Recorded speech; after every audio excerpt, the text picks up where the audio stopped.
ఇప్పుడు అదే నేను కూడా అదే అడగబోతున్నాను. మూసీ నది పరివాహక ప్రాంతాన్ని అంటే డెవలప్ చేస్తామని చెప్పేసి ఓకే కూల్స్తామని చెప్పేసి నిన్న మార్కేశారు. ఇవాళటి నుంచి కూల్ చేస్తామని చెప్పేసి కూడా అంటున్నారు.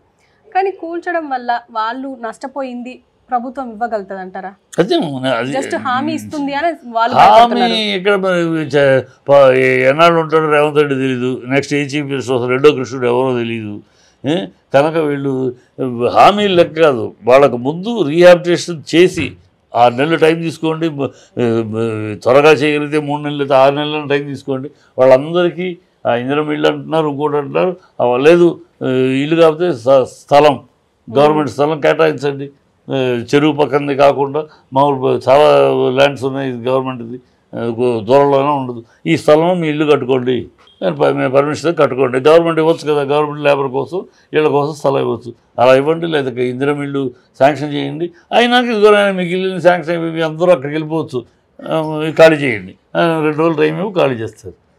అది లేకుండా సడన్గా వచ్చేసి వాళ్ళు కూర్చొని ఎక్కడికి పోతారు, వాళ్ళు భయపడుతున్నారు. ఎక్కడ పోతారు? వాడు కష్టపడి కూలీనాళ్ళు చేసుకుని ఆ వచ్చిన డబ్బులో సగం తిని సగం తినకుండా ఏదో కట్టుకుని ఒక 50 గజాలు 100 గజాలు తీసుకుని దాంట్లో ఏదో కట్టుకుని వాడు ఉంటే వాడికి ఏం తెలుసు? అది మీరు వాటర్ పర్మిషన్ ఇస్తుంది, మీరు డ్రైనేజ్ పర్మిషన్ ఇస్తుంది, మీరు కరెంటు పర్మిషన్ ఇస్తుంది, ఇన్ని ఇచ్చినాక వాడు ఇది అన్యాక్రాంత ఎలా అనుకుంటాడు? వాడే చదువుకున్నాడు కదా, మీలాగా ఎమ్మెల్యే బిఏలు ఎలక్ట్రిక్ ఇంజనీర్లు చదివినాడు కాదు కదా, వాడికి ఏం తెలుసు పాపం? అన్నీ ఉన్నాయి ఎలక్ట్రిక్. అరే కరెక్ట్ కాకపోతే వాళ్ళు ఎందుకు గవర్నమెంట్ ఎన్ని పర్మిషన్స్ ఇస్తుంది, ఇచ్చేసారు కనుక కొనుక్కున్నాడు. నీ ఆఫీసర్ చేసే తప్పది, వాడిని ముందు పర్మిషన్ ఇచ్చే దౌర్భాగ్యుడు ఎవడో ఆ ఆఫీసర్ పట్టుకుని రోడ్డు మీదకి ఎడవాలి. అది చేసిన తర్వాత వీళ్ళ దగ్గర వాడు చేసేసాడు, వాడు దొబ్బేసేసాడు, డబ్బులు దొబ్బేసి వాడు హ్యాపీగా ఎక్కడో ఉంటాడు. వాడు కమిషన్లతో ఆస్తులు సంపాదించాలి, అంతాలు తీసుకుని సంపాదించి వాడు ఎక్కడో సుఖంగా ఉంటాడు.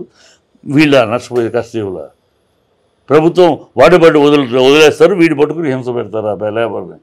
మనుషుల పశువుల ఈ ప్రభుత్వం, కడుపుకు అన్నం తింటుందా ఈ ప్రభుత్వం? మనిషికి ఏమైనా ఇంగిత జ్ఞానం ఉందా ఈ ప్రభుత్వానికి? లేబరు ఉన్నారు, వాళ్ళని మనం రీహాబిటేషన్ చేసి వాళ్ళ కడుపు మీద కొట్టద్దు, వాళ్ళ జీవితం మీద కొట్టద్దు. నేను చట్ట ప్రకారం నువ్వు చేయాల్సి, ఈ తప్పు వాళ్ళది కాదు తప్పు ఆ పర్మిషన్ ఇచ్చిన వాడిది. ఆ పర్మిషన్ ఇచ్చిన వాడిని పట్టుకో, ఆ కాంట్రాక్టర్ ఇది పర్మిషన్ కోసం అప్లై చేసిన బిల్డర్ ఎవరో వాడిని పట్టుకో, వాళ్ళ మీద పనిష్మెంట్ చేయి, వాళ్ళ కేసులు అయ్యి వాళ్ళని పెట్టి లోపల ఏం బాధ లేదు, ఈ లోపల వీళ్ళకి రీహాబిటేషన్ చేసి వీళ్ళని తీసేయి, తప్పులేదు. అదేమి లేకుండా ఇదే దారుణం అమ్మా, ఇదేమి దారుణం. ఆ చిన్న పిల్లాడు నేను టీవీలో చిన్న పిల్లాడు చెప్తే కడుపు రగిలిపోయి వింటూ ఉంటాడు మాట, పసి పిల్లాడు పాపం. ఎంత దారుణం. ఇప్పుడు మనం అంటే ఇక్కడ ఏం చేస్తున్నాడు రేవంత్ రెడ్డి, ఇక్కడ ఈ సిటీలో కాంగ్రెస్కి ఒక సీటు రావాలి, అందుకని పగబట్టినట్టు చేస్తాను. పగబట్టినట్టు వీళ్ళు ఈ రంగారెడ్డి జిల్లా కానీ హైదరాబాద్ కానీ మనకి ఒక సీటు ఇవ్వలేదు, అన్ని సీట్లు వాళ్ళకి, కనుక వీళ్ళందరూ వాళ్ళ మనుషులు అని ముద్రేసుకుని పగబట్టినట్టు చేస్తున్నాడు. సిటీలో పగబట్టు చేస్తూ అన్నీ చేస్తున్నాడు. మళ్ళీ ఇట్లా తన మనుషులు కిరణ్ కుమార్ రెడ్డి తమ్ముడు పొంగులేటి శ్రీనివాసరావు పక్కకు పెట్టు, ఓవైసీ పక్కకు పెట్టు, ఇలా లెక్క చూసి మనకు అపోజిషన్ పార్టీ వాడు ఈ కాంట్రాక్టు కొట్టు దెబ్బ, ఈ దౌర్భాగ్యం చేస్తున్నాడు. ఖచ్చితంగా ప్రజల ఆగ్రహం, ప్రజల యొక్క ఏడుపు, వాళ్ళ గుండె కోత ఖచ్చితంగా వీళ్ళకి తగిన పరిష్కారం చేస్తారు. బాగుంది తప్పు. అది కూడా క్వశ్చన్ చేస్తున్నారు ప్రజలు. ఫాతిమా కాలేజ్ అది చెరువులో కట్టారు, దాన్ని కూల్చారు, మేము పక్కన కట్టుకొని ఉంటే అది కూడా మేము సొంత డబ్బులు ఖర్చు పెట్టి చేసుకుంటే దాన్ని కూల్చేసాను, ఫస్ట్ దాన్ని కూల్చండి అని చెప్పేసి కూడా. అదే కదా దానికి ఏమంటున్నాడు, అకాడమిక్ ఇయర్ సరే, నేను అది కూడా అకాడమిక్ మీరు ఓకే, పిల్లలు అంతమంది స్టార్ట్ అయిపోయింది కనుక అకాడమిక్ ఇయర్, ఇప్పుడు వాళ్ళు సడన్గా ఎక్కడికి పోతారు, ఓకే నువ్వు నోటీస్ అలాగే ఇవ్వు, నోటీస్ అంటించు, మొత్తం నోటీస్ ఏమని వచ్చే అకాడమిక్ ఇయర్కి ఇక్కడ ఒక బిల్డింగ్ ఉండకూడదు. కానీ వీళ్ళు ఏమంటారంటే మా పిల్లలు కూడా ఉన్నారు కదా, ఇప్పుడు 30 కుటుంబాలు అంటే 32 × 60 మంది ఫ్యూచర్ ఏం కావాలి పిల్లలది అని చెప్పేసి. అదే కాలేజీకి ఎలా అయితే చెప్తా వీళ్ళకి కూడా టైం ఇచ్చి చెయ్యాలి, లేబర్కి టైం ఇచ్చి దానికి తగిన సదుపాయాలు కల్పించే వాళ్ళకి. ఇప్పుడు చట్ట ప్రకారం నాకు తెలియదు అనేది అంగీకారం కాదమ్మా, అది ఒప్పుకుంటా. చట్టప్రకారం ignorance is not accepted in law court of law. నాకు తెలియదండి కొన్నానంటే తెలుసుకోవాలి నువ్వు అనేది అంటది లా. కరెక్ట్, అది కరెక్ట్. నేనదే వాళ్ళు తెలుసుకోవాలని కొన్నారు తప్పే, కానీ ఈ తప్పుకు మూలం కూడా ఇంకో వేళే ఉన్నారు కదా, నీ ఆఫీసర్స్ మూలం, నీ పొలిటికల్ పార్టీ మూలం ఉన్నారు కదా, వాళ్ళు ఈ లోపల వీళ్ళకి పేదలు కష్టపడి చెమటోడ్చి సంపాదించిన డబ్బుతో ఇది కట్టుకున్నారు. వాళ్ళకి కొంచెం కనుకరించి ఇప్పుడు ఎలాగైతే వాడు బిల్డింగు అకాడమిక్ ఇయర్ అని చెప్పి నువ్వు ఓవైసీకి సమయం ఇస్తున్నావు, ఎలాగైతే పొంగులేటి శ్రీనివాసకి దాన్ని వెరిఫై చేయాలని అతనికి టైం ఇస్తున్నావు, అలాగే వీళ్ళకి టైం ఇవ్వయ్యా. వీళ్ళకేమో టైం ఇవ్వవా? నీ మనుషులు నీ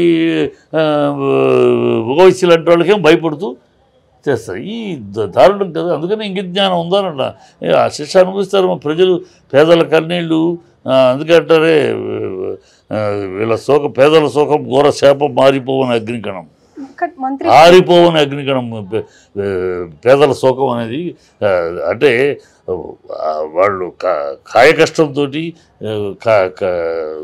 చెమటని రక్తాన్ని చెమటగా మార్చి కష్టపడే ఈ కార్మిక సోదరులు, కష్టజీవులు, వాళ్ళ కంట నీరు కారటం. అందుకనే చెప్తా పేదల శోకం ఆరిపోవని అగ్నికణం, పేదల శోకం ఘోర శాపం ఆరిపోవని అగ్నికణం. రేవంత్ రెడ్డి గుర్తుపెట్టుకో.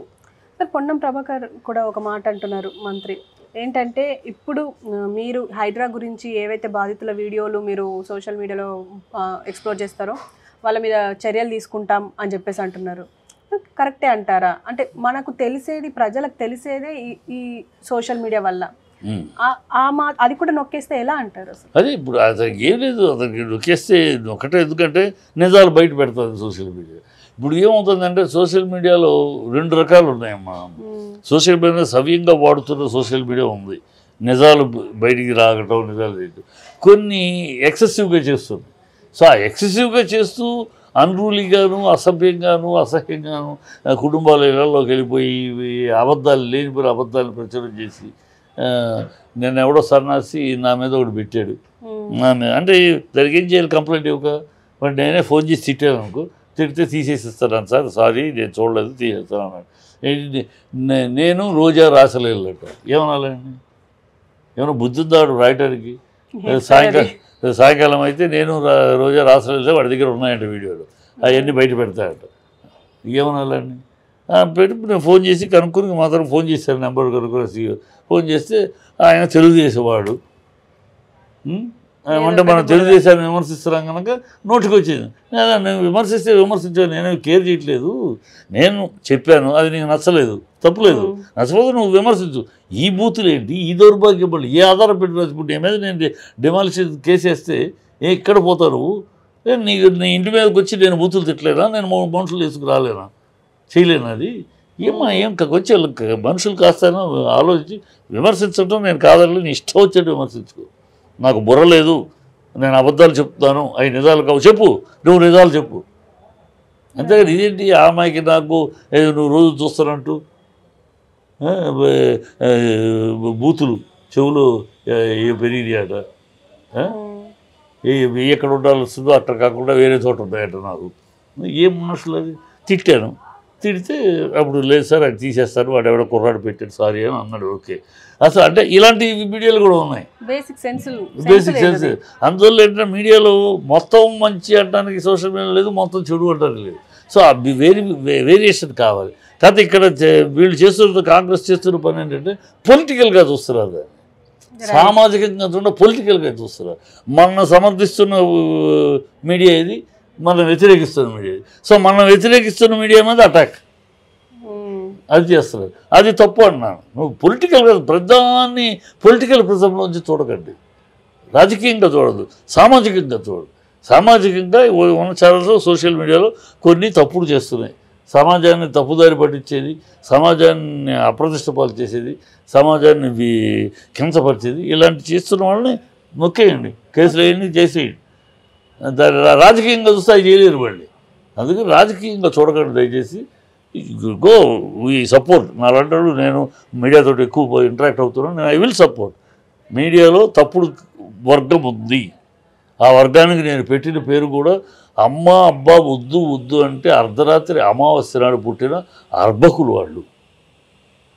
అర్ధరాత్రి అమావాస్య నాడు ఏ తల్లి బిడ్డ పుట్టకూడదు అనుకుంటుంది. వాడు గైదం అవుతాడు, చండాలుడు అవుతాడు అని అంటారు శాస్త్రం.